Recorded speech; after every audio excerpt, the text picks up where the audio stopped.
Taylor. And I'm Hussain. And this is cinNOMADics. In this episode, we're going to talk about what we think The Mandalorian Season 2 will bring. Did Pedro Pascal leave The Mandalorian over helmet issues? What does The Mandalorian capture that fans like about Star Wars that the sequel trilogy has not?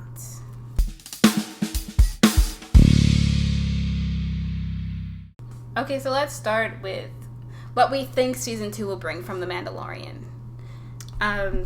Definitely more of the child. He's adorable. He is a money-making machine. Oh, if you guys like Star Wars, I have an array of Star Wars stuff, like screensavers and stickers and prints on my sticker store, which is linked in the description down below. Anyway, okay, what do you think? What do you expect to see in Season 2? I expect to see the child, because Baby Yoda's cool and, fans love him and Disney loves money. And I expect to see The Mandalorian. I don't actually know what you're talking about with the whole Pedro Pascal leaving, so I have no insight into that. So you can say that for next time. It's called The Mandalorian, I'm just saying, I expect to see The Mandalorian in Season 2, and I expect it to be Pedro Pascal. And, I guess we can. I'll go into a little bit of like what Season 1 was that I will expect from Season 2, and what I mean by that is Season 1 very much felt like a video game in the sense that the Mandalorian was the surrogate protagonist that you played as, and essentially you got to see a bunch of different missions that he went on. So each episode kind of felt isolated until they brought it all back in the end. And so I expect to see more of that, more of their like one-off adventures with him and the child, and as they go explore the galaxy looking for the Jedi. She betrayed us. She's stressed. This is Snow. She is my dog. This is also Snow. Oh, she says hi. Anyway, okay, so did Pedro Pascal leave the show? Rumor has it that Pedro Pascal left after Season 2 because of the helmet issue. Because either he had to wear the helmet too much and he wasn't getting enough screen time with the face, or because it's rumored that Disney didn't want to pay him to walk around when they could just have an extra walk around in the costume and just have Pedro do the ADR. And fans were getting worried that they're not going to have their Pedro with his mannerisms playing the Mandalorian. Well, as of September 23rd, 2020, according to Inverse.com, he's not the Mandalorian. Like, Pedro Pascal is still in the show, and he's still playing the Mandalorian, and he says that he doesn't have any intentions on leaving the show. Okay. So he's still here. He's not leaving the show. Well, that's great. I love Pedro Pascal, so I like that because I'm a fan of his acting. Oberyn Martell from Game of Thrones. Great stuff. Okay, anyway. So, on to the main topic of this episode. And if you made it this far into the video, be sure to like and subscribe. And stay tuned because we have some thoughts about the people about some characters who are a surprise to me when I was researching for this episode that are going to be in The Mandalorian. I don't know how many he knows of, if any, but I know 2 that I was surprised about. What is it about The Mandalorian that makes people think, oh my gosh, this is so much better than the last trilogy? I have 5 points, but really 4.5. Okay, Favreau had a clear idea and understanding of what the story was going to be from start to finish, so like it made sense when you watched them all the way through. 2, it addresses a middle ground that's not talked about in the movies with the New Republic. It's normally just like the Empire versus like the whatever other people. And then 3, it doesn't rely on old stories and characters being the old people. Like, it's not like, oh my gosh, what are we gonna do? Oh, I guess we have to call Luke and Leia, and Luke and Leia are just all automatically there. It doesn't do that. It relies on the limited abilities of these characters. 4 kind of attaches with 3 in the respect that they don't rely on Jedis as like a crutch to get out of like sticky situations, or they don't use the Force. Like, they use the Force because the child uses the Force. But it's not like oh my god, what are we gonna do? Must find some Force sensitive person to like force us a new wall or something, or like I'm just gonna force die and turn into a ghost now, or whatever. Like they all have to use what they have been given as like their individual people and like find their way out. And I think that is more relatable in general. Just like they had to work to get to where they are now. Like even Mando is a Mandalorian, but he's not a Mandalorian by birthright. He was a foundling turned into a Mandalorian, you know. And then the last thing I think is that it has the child, and then the other trilogies has Yoda, and that's great. But the child is Yoda but cute, and he doesn't really talk.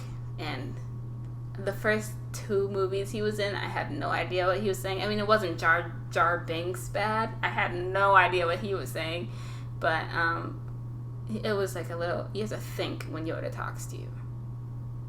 That's more of a Taylor problem. Confusing it is. My thoughts. You did say a couple of them. I guess I'll start with the first point. I agree with.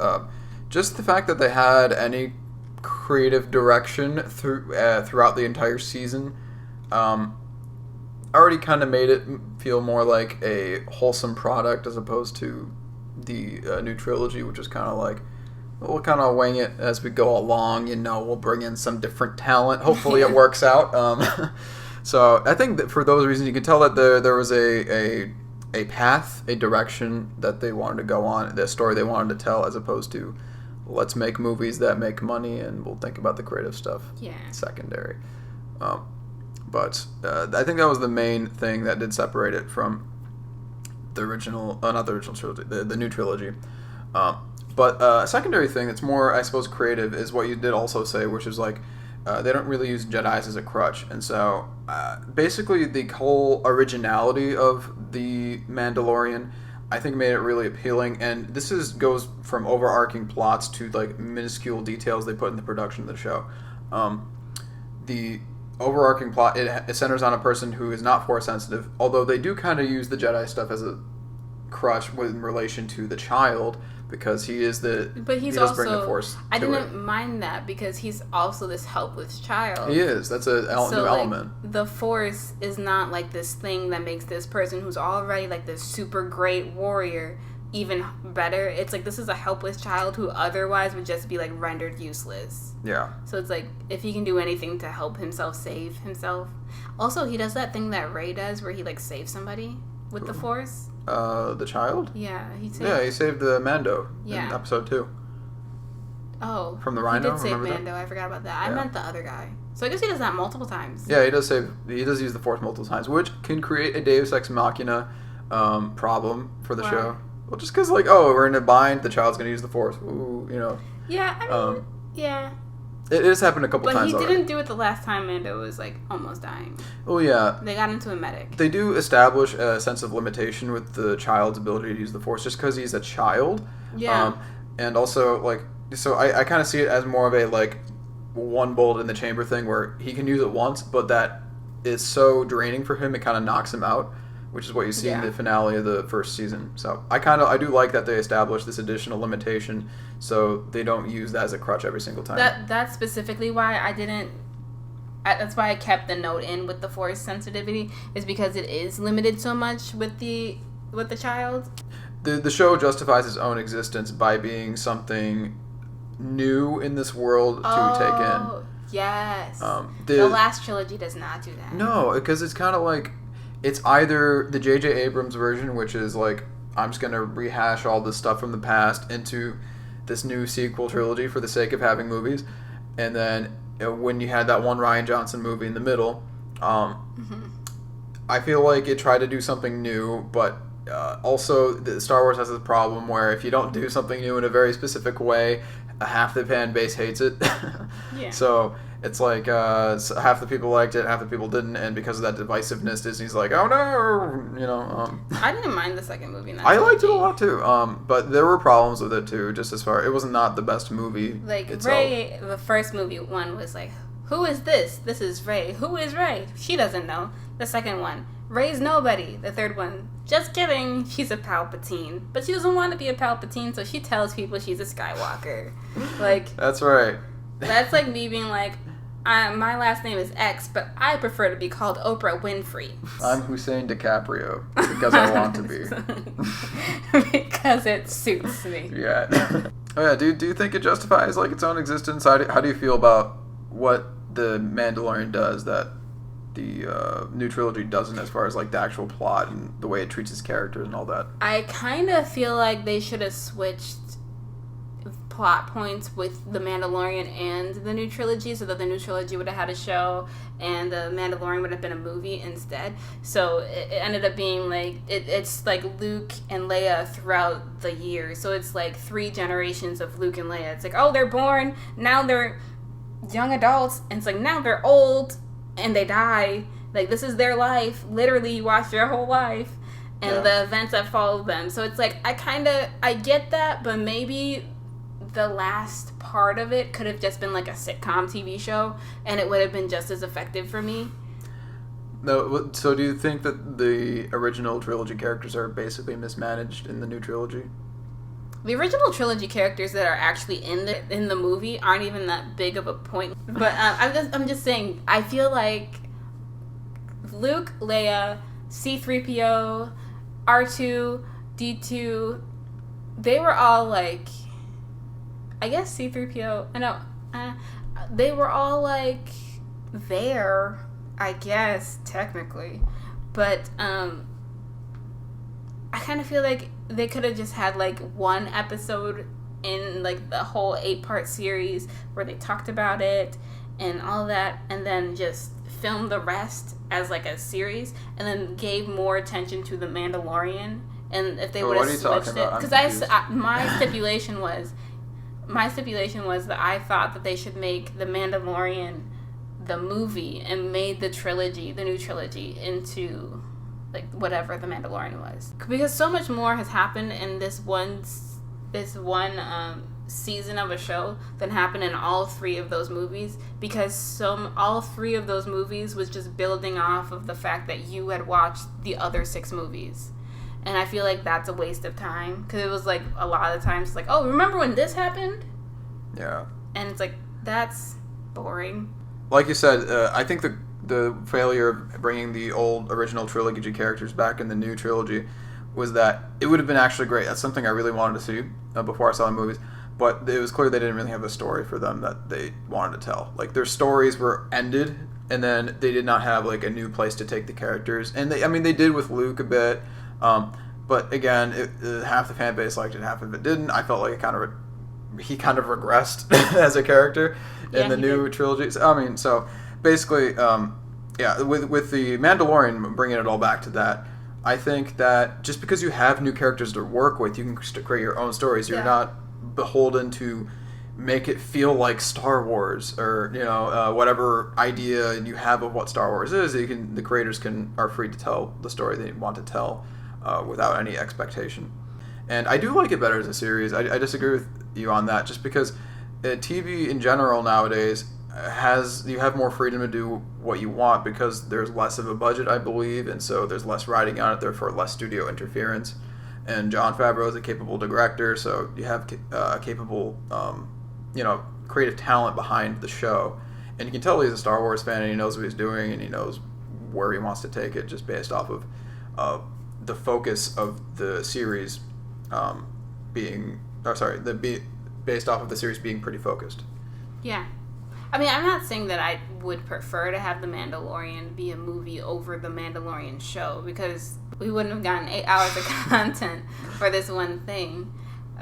But what I'm saying is, I feel like if one had to be a show and one had to be a movie, I think it would have been a better use of everyone's time if they would have taken the idea for The Mandalorian season 1 and made that movie 1 of the new trilogy. Season 2, make that movie 2, and if there were to be a season 3, make that movie 3, and then take the actual movies that they made into a trilogy, like the Rey Skywalker trilogy.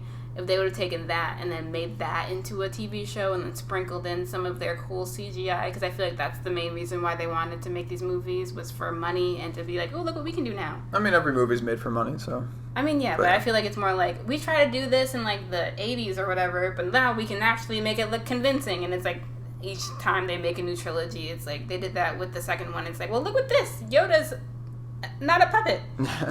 And then it's like, okay, now he's a puppet again, but like because he looked terrible. Yeah.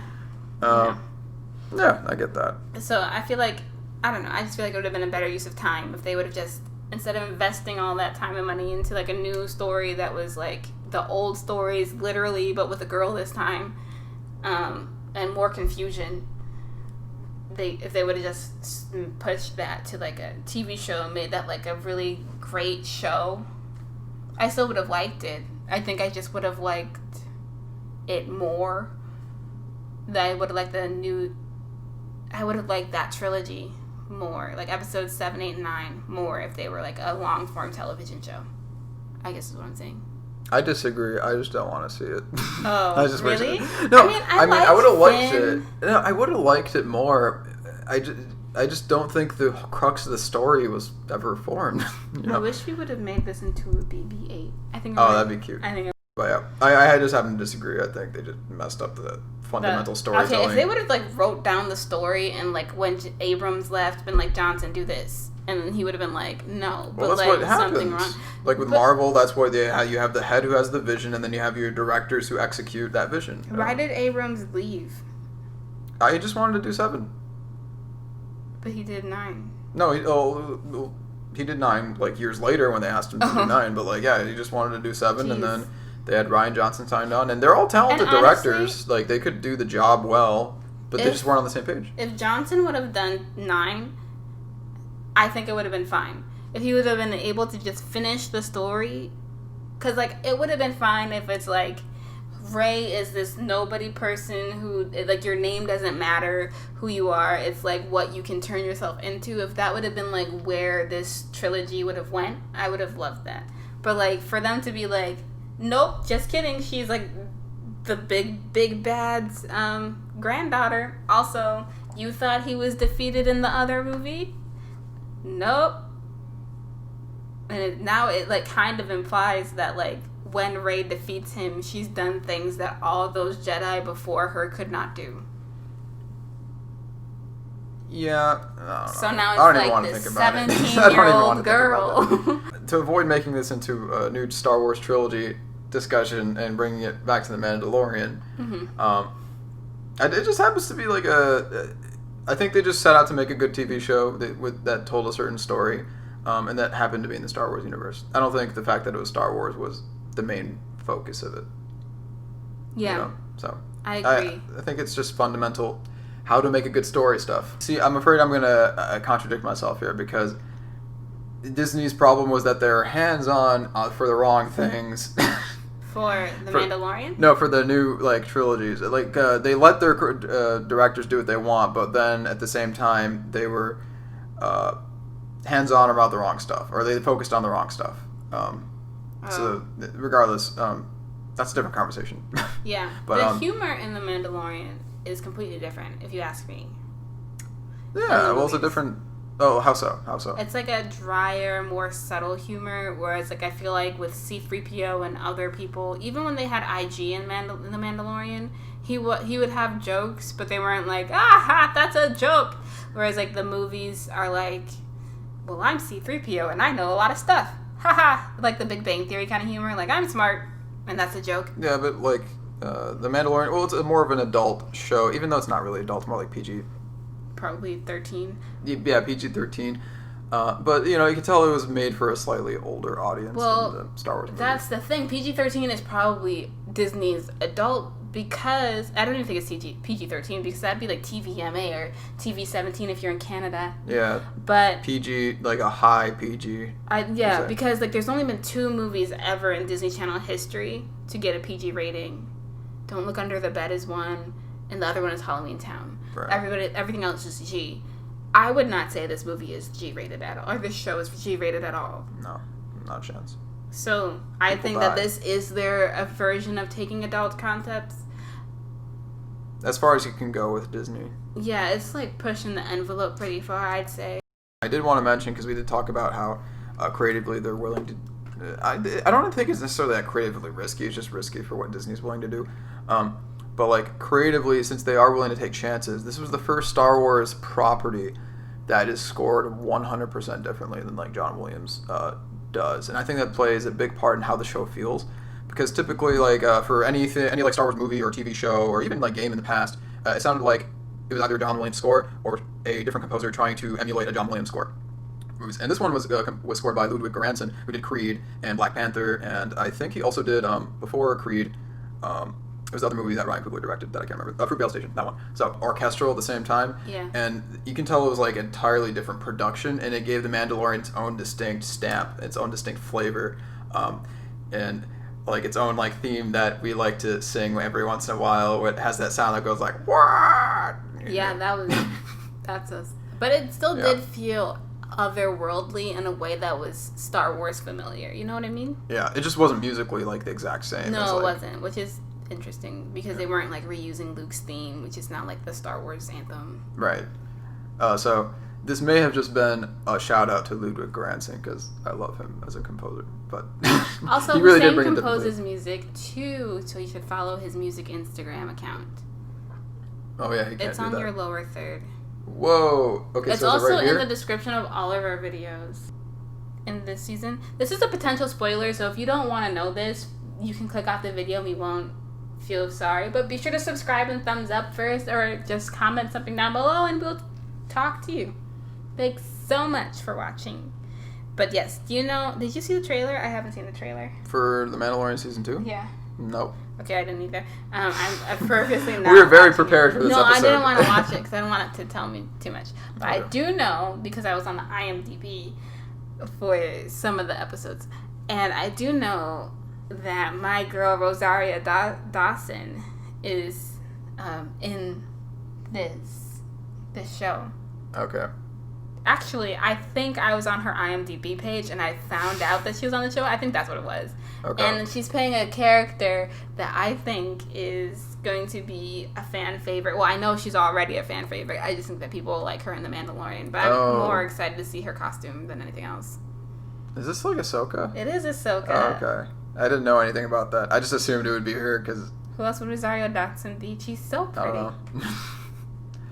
But yeah, I'm interested to see how that pans out because they did pretty much map out Ahsoka's story in the cartoons of Star Wars already, from like when she was like a young girl being trained to I think the end. No, not the end. No, she's not like dead or anything. So like The Mandalorian to an takes adult. place between which movies? Episode 6. So they have her story basically where she exists in the timeline already based off of past materials, like in the Clone Wars, and then right before the original trilogy. So it's like episodes 2, 3, and 4. That whole like time period, and so this is going to be a massive jump in time. Oh, so she's gonna be older. Yeah, she's going to be old. Old? Yeah. Rosario Dawson's like 40. Well, she's like what 15 in the Clone Wars, and so I think maybe 30 years have passed since then. So like 45, that kind of old. That's about right. Yeah. It's not old. Anyway, yes. Well, just imagine she's not like the 15-year-old girl that some people may be expecting. Yeah, she's definitely a grown woman. Rosario Dawson was Mimi in Rent. Not on Broadway, but in the movie, if you've seen the movie. She was many other things. She has beautiful eyes. They're huge. Anyway, the other character that I found interesting when I went on the IMDb page, again, I'm trying to stay away from spoilers, so I didn't really look too much, but I saw this one, and apparently he was in Season 1, and he's rumored to be in Season 2, but I saw Season 1 and I didn't notice him, and it's Boba Fett. Is that how you say his name? Boba Fett was in Season 1? Apparently he was in like a cameo, like he was in like the back of a scene or of a bar Oh, or was something. it just like shout out to the character? I guess, it? but apparently Okay. he might have an arc in Season 2. Like Boba a Fett's small, dead. or like a small thing. When does he die though? In like Episode 6. I thought you said this was before Episode 6. No, this is after. Oh, I don't know. This is in between the middle trilogy and the last trilogy, chronologically speaking. Okay. Yeah. I don't know. I just saw that. Maybe I think that was probably just more of like a little Easter egg than like an actual character. Well, the rumors on the blogs are that he will have a he's dead. a mission for the Mandalorian in Season 2. You know what? I could be wrong. Believe it. I could be wrong. Maybe because I do know there's a Star Wars book that's not part of canon where the Boba Fett climbs out of the little Sarlacc pit where he was like eaten up in the 6th episode. So maybe they could take inspiration from that and say, oh, he just got out of the Sarlacc pit. But I'm choosing to believe he's dead until otherwise specified. The Mandalorian is canon, right? The Mandalorian's canon, yeah. Everything they release is canon. Now, yeah. Okay. That's all like I have. Old book. Yeah. Were you surprised? What do you mean? By any of the 2 characters that I just said? You just don't believe the Boba Fett one. I don't believe the Boba Fett one, but like I was surprised with Ahsoka. I don't know what they'll do with Ahsoka. Maybe they'll have like this thing where because Mando, or I know he has a name that's like Din Djarin, right? Like his actual name. It's like Din or Jin Din something. I don't know. I think it's Din Djarin or Din Djarin. Okay. Anyway, I'm gonna call him Mando because that's what he's referred to. Yeah, like Mando. But yeah, because Mando's like basically his overall like mission is to deliver the child back to the Jedi, and so she is a Jedi. Actually, no, she's not. She is ex-Jedi. So like her whole thing is that she used to be a Jedi, but she left the Order, so now she's just like this Force user who does not pick a side. So you think that she's going to take the kid? I think there can be just some interaction that he has with her regarding the kid. Maybe it'll be like an episode, and then she'll be like, oh, I'm not fit because I'm not a Jedi, so you have to take him to an actual Jedi. Yeah, but Rosario Dawson is Rosario Dawson. Like, why would you pay money? That's like having Chris Evans in Knife Out and then not using him to be... Don't spoil the movie. Do not spoil the movie. Not giving him like, and just having him be like the background character. Like, you know what I mean? That's not the... We don't spoil movies. Oh, I can't say that we don't do that. We were only like 9 videos in, and this is like literally the 4th or 5th video that we've ever really filmed. So we will probably end up spoiling movies, but we'll try to limit it. We'll try to be better about it. I didn't spoil anything. Anyway, sure. Mm-hmm. That's it. Okay. That's all I have. How do you think the structure of the show will be? Do you think they'll continue what they've established, kind of like in a video gamey manner, where they'll have a bunch of individual episodes that are their own missions, but they'll use like the whole Jedi Baby Yoda thing as an overarching mission for the Mandalorian that they'll tie back in the end? Or do you think it'll be a totally different structure? I think like the Baby Yoda, the child thing is going to be like the main focus of where he's going, but I think that early on he's going to figure out whether or not he's going to take him back to his planet or he's going to keep him and raise him, you know. I disagree with him being too weak to train because they train like Jedi as kids, so I feel like this kid should be able to train as a Mandalorian for a while, so I could see him being like this is a child, I am Mando, we're here for the missions, like eventually if he decides not to deliver him back to like his own planet like E.T. Do you know what I mean? Well, here's the thing though, he's still a kid though, and no, I mean like it wouldn't be like him actually fighting, it would be more like an apprenticeship kind of thing. But he's so young. Yeah, I guess you're right, he's like 1 or 2. Like he's 50, but he's 50. He's might as well be like 1.5. Yeah, which is also kind of sad. We talked about this before, but like by the time Mando dies, this he'll never get to see this kid grow up even a little bit. Like you think at like 100 years old, he's gonna probably be the equivalent of like a 3-year-old. Yeah, you know. Probably. Yeah, that's unless it's like puppy. I don't know. Unless it's like his formative years are till like 75, and then after that he hits puberty and he's just like adult. Oh, that's possible. We don't know how fast they form, so. No, we don't know. Because we know nothing about Yoda's species. Yoda was old as heck. Yeah, 900 years. You are. Crumbly. He's older than America. He's about 3 times the age of America. America. Yeah. Yeah, America's not that old. No. He's older than me. He's older than Hussain. I appreciated that. Anyway, I have nothing else to say about the show. I like it. Excited. We will be doing the Mandalorian episode reviews as they come out starting the 30th of October. We won't post one on the 30th of October, but we'll post one soon after that. So be sure to subscribe. We're going to have a Mandalorian playlist, and we're probably going to have a Mandalorian fan theory video come up on Theory Thursday this week, so be sure to like this video and subscribe and come back for that. Bye!